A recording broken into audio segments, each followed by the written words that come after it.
Certo, vamos direto ao assunto. Hoje, a nossa análise foca em algo que, bom, provavelmente faz parte da rotina de todo mundo, mas cuja complexidade quase sempre passa batida.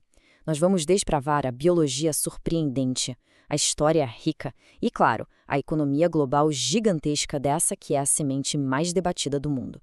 A ideia aqui é desconstruir os dados e mostrar como uma semente tão pequena conseguiu moldar impérios, impulsionar inovações e hoje sustentar a vida de milhões de pessoas. Para começar, pensem no seguinte: aquela bebida sagrada da manhã é, na real, uma arma biológica. Sério. A cafeína que a gente tanto busca para dar aquele gás, aquele empurrãozinho para afastar o sono, foi projetada pela evolução como um mecanismo de defesa tóxico. Aquele amargor intenso serve justamente para repelir predadores da natureza. Ironicamente, o mesmíssimo veneno que a planta desenvolveu para se proteger acabou sendo exatamente o que viciou a humanidade. Seção 1. A origem e a semente. O ponto principal aqui é entender fisicamente o que é essa planta. Aquele grão torrado que a gente conhece é, na verdade, o caroço de uma frutinha vermelha. Tem até uma lenda muito boa sobre isso, do pastor etíope Caldi. Ele percebeu que as cabras dele ficavam, incrivelmente elétricas depois de mastigarem as folhas e os frutos vermelhos desse arbusto. Da Etiópia, a planta cruzou para a Península Arábica. Ah, e um detalhe fascinante. A própria palavra que usamos deriva do árabe kawa, que, adivinhem, originalmente significava vinho. Era literalmente conhecido como o vinho da Arábia. E hoje em dia, quase todo o consumo se divide entre duas espécies principais. De um lado, a gente tem o arábica, ele compõe mais ou menos 60% do mercado global e é famoso por ser bem mais suave e complexo. Do outro lado vem o robusta, ou conilon, que pega os outros 40%. E lembra daquele mecanismo de defesa que acabamos de falar? O robusta leva isso ao extremo absoluto. Ele tem simplesmente o dobro de cafeína do arábica. O resultado é uma planta super resistente e, claro, uma bebida com um soco de intensidade muito maior no sabor. Seção 2. A disseminação pelo mundo. A forma como a bebida se espalhou pelo mapa é uma verdadeira epopeia. Tudo começou de um jeito mais sistemático lá pelo ano 575, no Iêmen. A partir daí, o negócio se espalhou como um rastro de pólvora, impulsionado primeiro pela expansão islâmica. Para se ter ideia, em 1475, Constantinopla já abria sua primeira loja especializada. Com o tempo, o comércio marítimo europeu entrou em cena e levou a semente para o Ocidente. Em 1652, a Inglaterra ganhava sua primeira casa especializada, que virou logo de cara um polo de discussão para grandes intelectuais e filósofos. E, finalmente, o grande salto para o Novo Mundo, com a chegada ao Brasil em 1727. E essa chegada ao Brasil em 1727 merece muito destaque, porque é, sem brincadeira, roteiro de cinema. O sargento-mor Francisco de Melo Palheta foi mandado lá para a Guiana Francesa com a desculpa oficial de resolver uma disputa de fronteiras. Mas a missão secreta dele era conseguir mudas da planta, que eram guardadas às 7 chaves pelos franceses. O que ele fez? Usou de muito charme, seduziu a esposa do governador local e, na hora da despedida, ela entregou a ele um buquê cheio de mudas de arábica escondidas. Literalmente, um império global inteiro se formou por causa de um pequeno contrabando romântico. Seção 3. O domínio do Brasil. Olhando para os números globais, a escala do Brasil é simplesmente um absurdo. O país responde por cerca de 35% de toda a produção do planeta. É uma liderança disparada, deixando o Vietnã em um distante segundo lugar com 12% e a Colômbia com 10%. Mas o que realmente explode a cabeça é que o Brasil não chegou no topo ontem. O país é o maior produtor do mundo de forma ininterrupta há impressionantes 150 anos. Contudo, a gente precisa olhar de perto para como essa liderança e riqueza foram construídas lá no início. Todo aquele dinheiro do ciclo do século XIX bancou ferrovias, telégrafos, modernizou indústrias inteiras. Só que essa mega estrutura colossal só parou em pé porque dependeu pesadamente do trabalho forçado de cerca de 1,5 milhão de pessoas escravizadas deslocadas para o sudeste do país.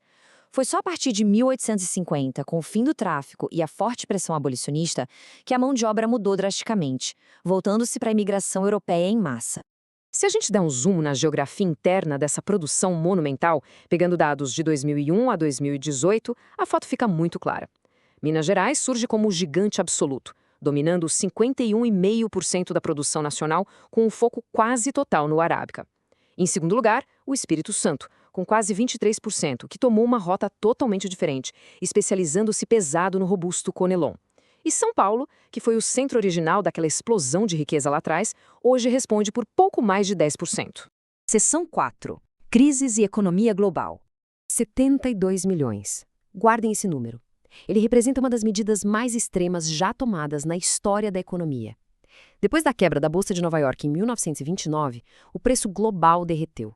Tinha muita produção e pouco dinheiro rolando. A resposta do governo Vargas foi radicalíssima. Para forçar a alta artificial dos preços limitando a oferta, 72 milhões de sacas foram literalmente queimadas entre 1931 e 1943. Estamos falando do equivalente a 4 safras anuais inteiras virando cinzas para tentar salvar a economia do colapso total. Dando um salto para a demanda de hoje, 400 bilhões. Estimativa impressionante de xícaras consumidas por ano no mundo todo. A semente virou a bebida preparada mais popular do planeta. E a grande ironia? Quem lidera esse consumo todo não são as nações tropicais produtoras, e sim a Finlândia. Pelo visto, encarar invernos rigorosos exige medidas drásticas. E, claro, muito líquido quente para garantir conforto e energia. Mas qual é o impacto humano por trás dessa escala astronômica? A realidade é que, por trás desses 400 bilhões de xícaras anuais, existem cerca de 25 milhões de famílias agricultoras no mundo todo, em dezenas de países em desenvolvimento, cuja sobrevivência depende 100% dessa lavoura. É um trabalho pesado, que exige atenção constante, não é algo facilmente automatizável. Então, quando o preço internacional flutua, como nas crises brutais do início dos anos 2000, essas 25 milhões de famílias levam a pancada de forma imediata. E para mostrar a total assimetria desse mercado, do outro lado da moeda a gente tem o luxo extremo, que contrasta com a dura realidade do campo. Existe um produto chamado Black Ivory, na Tailândia, que é um lote minúsculo onde a semente é comida por elefantes. Exatamente. O processo digestivo do animal quebra as proteínas do grão, removendo o amargor natural. Depois, os grãos são recolhidos das fezes, lavados e torrados. Essa variação extremamente exótica atinge os preços mais altos do mundo, mostrando até onde vai a disposição de pagar de quem busca o limite do luxo. Seção 5. O futuro e a qualidade especial. O mercado agora adotou um sistema técnico super rigoroso da Specialty Coffee Association para qualificar e agregar valor à semente.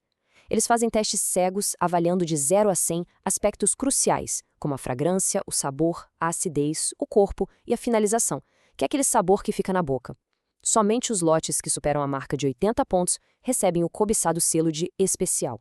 Isso vira o jogo completamente, porque agora recompensa financeiramente produtores que aplicam inovações agrícolas para refinar a bebida, e não apenas aqueles focados em colher grandes volumes. Chegando ao fim da nossa análise de hoje, fica uma grande provocação no ar.